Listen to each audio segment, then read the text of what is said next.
So yeah, thank you so much for having me today in this webinar. So let's dig straight into electronic cigarettes, otherwise known as e-cigarettes, which is how I'll mostly refer to them, or of course, vapes. So I think most people today are very aware of e-cigarettes and what they are, but typically most people are not aware of who exactly is selling them these products, which industries are selling them, which companies, etc.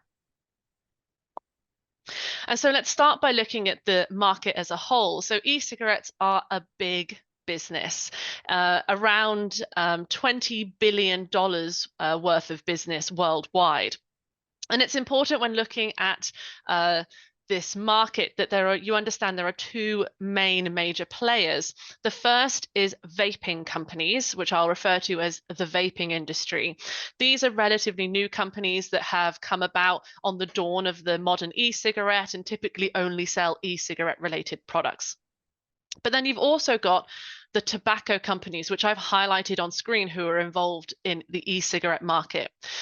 These are different from vaping companies because they have been around for decades, sometimes even centuries, selling all sorts of tobacco and nicotine products, of course, most famously cigarettes.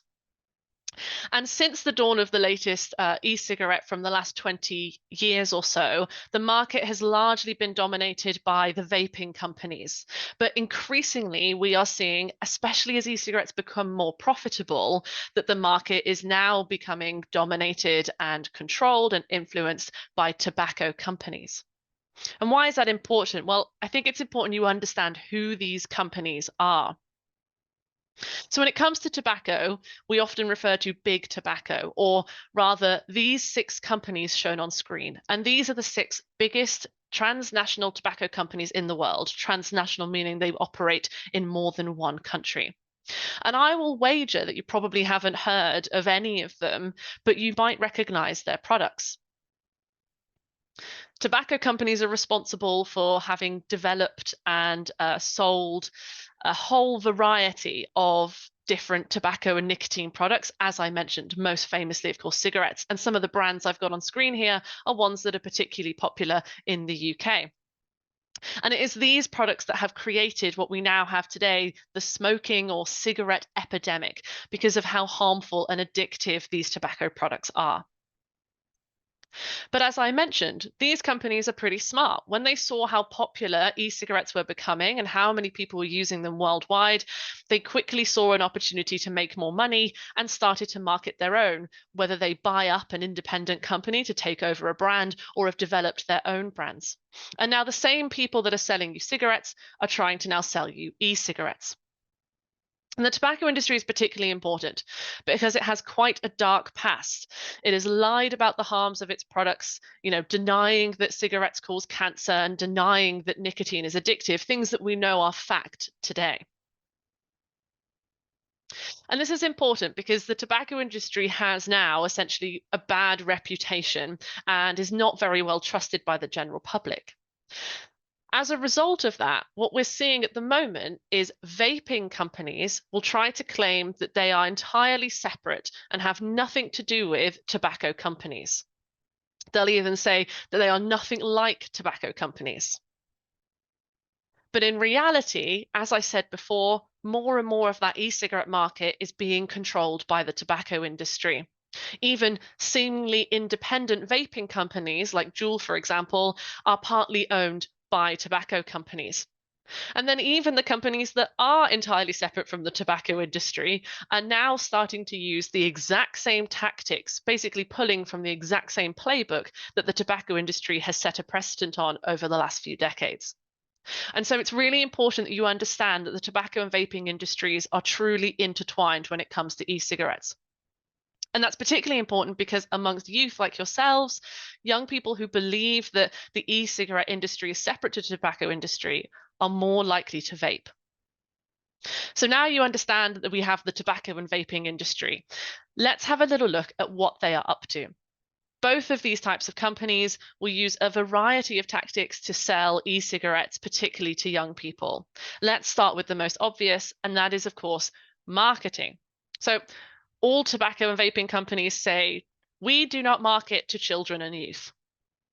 But I think it's pretty clear that time and time again, we see tobacco and vaping companies actively and aggressively targeting youth with e-cigarettes. And I've got some examples here on screen, things like vapes in the shapes of toys and school supplies, literally going into schools and saying vaping and e-cigarettes are totally safe, as well as using social media and media that's aimed at children to advertise e-cigarettes. Another thing they do in marketing is use flavors. E-cigarettes are often sold in a flavored variety. And this also helps promote youth use. We know that evidence on previous tobacco and nicotine products has shown us that products that use flavors more often appeal to youth. And in fact, e-cigarettes that are used by youth are often flavored. Most youth use a flavored e-cigarette. Past evidence also shows us that flavors can reduce your ability and likelihood of being able to quit these sorts of products, and may even make you misleadingly think that the flavored version is somehow healthier or better for you than an unflavored version. In the UK, we do have many restrictions on where tobacco and nicotine products can be advertised, but sponsorship is still an avenue with which these companies can promote e-cigarettes, and one that often goes undetected. For example, on the left, you've got sponsorships of events like festivals and club events and red carpets. They also like to sponsor sports, so motorsports is a big one, particularly the F1, and they also sponsor stadiums and football internationally.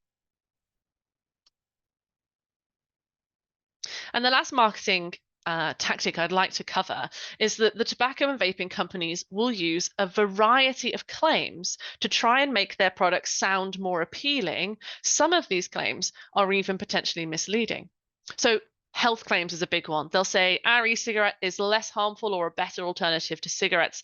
And then they'll go further and say they contain 99% lower levels of some chemicals, but notably, of course, not all chemicals. They'll also talk about issues like the environment and say, they're making commitments to sustainability or that their products are recyclable, despite the fact that there's growing evidence showing that e-cigarettes are incredibly bad for the environment, both to manufacture and to dispose of. In fact, they're thought of to be potentially more damaging to the environment than cigarettes ever were. They'll also talk about things like satisfaction and how their product is super enjoyable, or they might evoke no connotations towards mental health.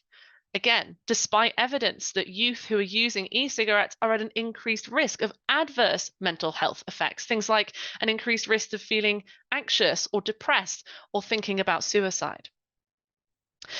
And then they'll also talk about their high quality ingredients. And increasingly, we're seeing them talk about nicotine salts, which is essentially just a solid form of nicotine.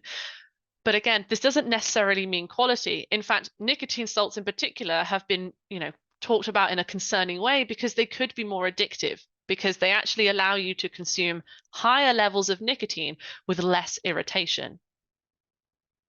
So that's a quick whistle-stop tour of marketing, but there are also tactics that the tobacco and vaping industry use to try and promote its products that are less obvious to the general public. One of those is influencing science. So the tobacco industry in particular has a long documented history of manipulating and misusing science in order to try and hide the harms of its products and its practices. What they do is perhaps an evidence base starts to emerge showing that their products, for example, are actually harmful. What these companies will then go and do is they'll conduct or promote their own science that contradicts this, or they'll undermine and attack science that says that their products are harmful. And then they'll try and manufacture trust in the industry and its science. And by doing this, they end up with a sort of skewing the evidence base so that it looks like it favors them. So that if you had no idea who conducted these studies, you would come and look at the existing evidence and go, gosh, it seems the vast majority shows that these products are not harmful. But it's not until you look at who is funding those studies and promoting those studies do you see the true effects. And let me show you what I mean by this in a real world example with e-cigarettes. So some university academics gathered a sort of representative sample of scientific studies on e-cigarettes. And what they found is that studies that were conducted by scientists who had no connection to any industry that stood to benefit from selling e-cigarettes were more likely to identify the harms of e-cigarettes or to raise concerns about them. By stark contrast, you can see that studies that are funded by the tobacco and vaping industry, i.e., the very companies who stand to gain from calling these products less harmful, were more likely to say the complete opposite, that e-cigarettes were harmless and that we should be using them as a harm reduction tool or for a cessation aid amongst the general public. So they're marketing directly to the public. They're also trying to influence and manage the information, the evidence we have on these products. The other thing they'll do is then try to influence policy, i.e., that's the rules and regulations that control these products. Both the tobacco and vaping industry actively try to influence these policies in their favor. They'll do things like run campaigns, pay lobbyists, publicly attack policymakers, manage the science and information, as we've just spoken about, and even threaten to take legal action to try and obstruct any proposed regulation and legislation. Often these policies they're trying to oppose are tobacco control and public health policies that are essentially seeking to undo the irreparable damage caused by tobacco and nicotine products of the past, like cigarettes, and ultimately, of course, improve public health. And so when these companies are opposing these policies or criticizing them, they're really showing us their true colors, that they are prioritizing their bottom line and their profits over improving public health. Let's have a look at an example here. Again, take a current example. So we currently have in government being discussed the Tobacco and Vapes Bill. You might know it as the Smoke-Free Generation Bill. Did you know that many of the MPs who are actively and publicly speaking against or opposing that bill happen to be in the pocket of the tobacco and vaping industry? They have received things like funding, hospitality. They've worked for the tobacco and vaping industry, or have long historical ties to the tobacco and vaping industry. And it's not just individuals. The tobacco industry is clever to try and hide its influence. They will also use what we call third parties to conceal its attempts to influence policy. So these third parties are essentially organizations that on the surface appear like they might have nothing to do with the tobacco or vaping industry. Things like Consumer Choice Center, for example, and the voice of local shops, you would think have nothing to do with the tobacco and vaping industry. But when you look at what they're saying, they're often also happening to oppose these proposed tobacco control and public health policies in the exact same way as the tobacco and vaping industry, sometimes even using the exact same phrases and messaging and rhetoric as the tobacco and vaping industry. And what we uncover when you look at these, and these are all examples on screen of ones who have, in some way, shape, or form, tried to influence the current tobacco and vaping bill. When we look into them a little bit closer, we see, in reality, they are funded or supported by or connected to the tobacco and vaping industries in some way. So I appreciate that's quite a lot of information, but it should give you some idea of exactly what these companies are doing to try and create a favorable environment in which they can sell their products to you. Why on earth are they doing this? Well, I think the first one is pretty straightforward. Their main reason, of course, is to make money. But for the tobacco industry, there's actually a little bit more to unpack here than just making money. You see, the tobacco industry is relying on these newer products and addicting youth in order to not go out of business. To be quite clear, without you, they could go out of business. And let me show you what I mean. Over the last few decades, thanks to great progress in tobacco control and public health policy, we have seen less and less people smoking, and that's the same worldwide and is also the case in the UK. And that, of course, has meant that the tobacco industry, as you can see by this graph here for sales of cigarettes, is selling less and less cigarettes, which also happens to translate to less and less money. That's a big problem for them. That threatens their business. And so they are looking for new ways to make money. Newer nicotine tobacco products like e-cigarettes offer them that opportunity for a new stream of revenue to make up for their losses. But more than that, we're also seeing that these new nicotine tobacco products are helping the industry make even more money, even on their older products. You can see from the top line there that despite the fact that cigarette sales are decreasing, the market value of cigarettes has continued to increase. And what does that mean? It means that the tobacco industry is making more money than ever. In fact, in 2018 alone, the big six tobacco companies made more money than Coca-Cola, PepsiCo, Nestle, Mondelez, FedEx, General Mills, Starbucks, Heineken, and Carlsberg combined.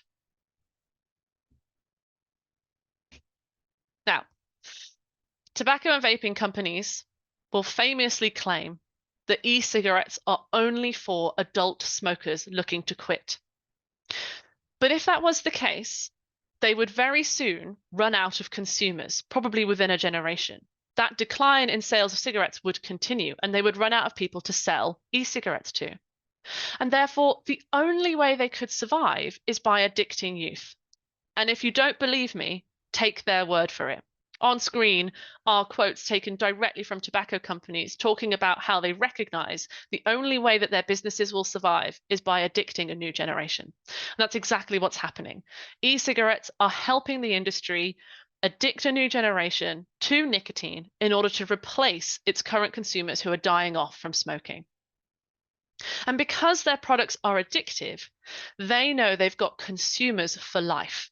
You will continue to come back to them for more and more of their product, which essentially guarantees their profits for as long as you'll be addicted.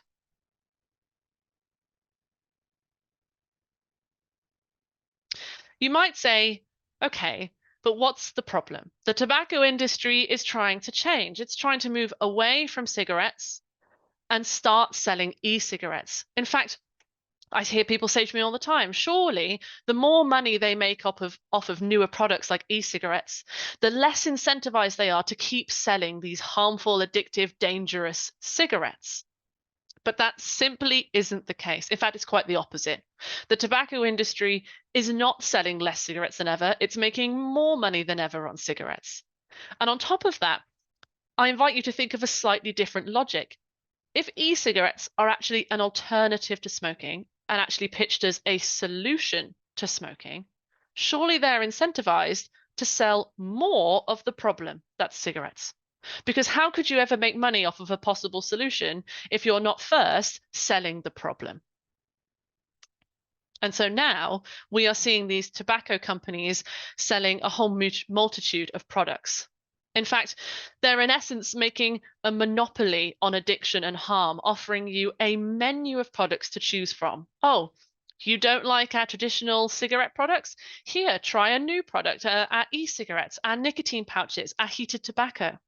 They've even started to buy up pharmaceutical companies which sell the medicines that are used to treat tobacco-related diseases. Oh, you want to get better from our harmful products or try and quit our harmful products? No problem. Try our medicines. So they don't care where you start on the menu. Because their products are so addictive and harmful, they know they can make money off of you for the rest of your life, no matter which way you go.